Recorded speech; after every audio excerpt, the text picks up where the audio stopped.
जन्मदिनमिदम् अयि प्रियसखे जन्मदिनमिदम् अयि प्रियसखे शन्तनोतु ते सर्वदा मुदम्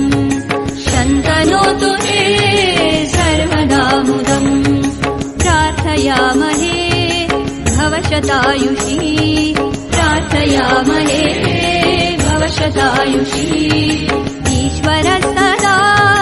त्वां च रक्षतु ईश्वरः सदा त्वां च रक्षतु पुण्यकर्मणा कीर्तिमर्जय पुण्यकर्मणा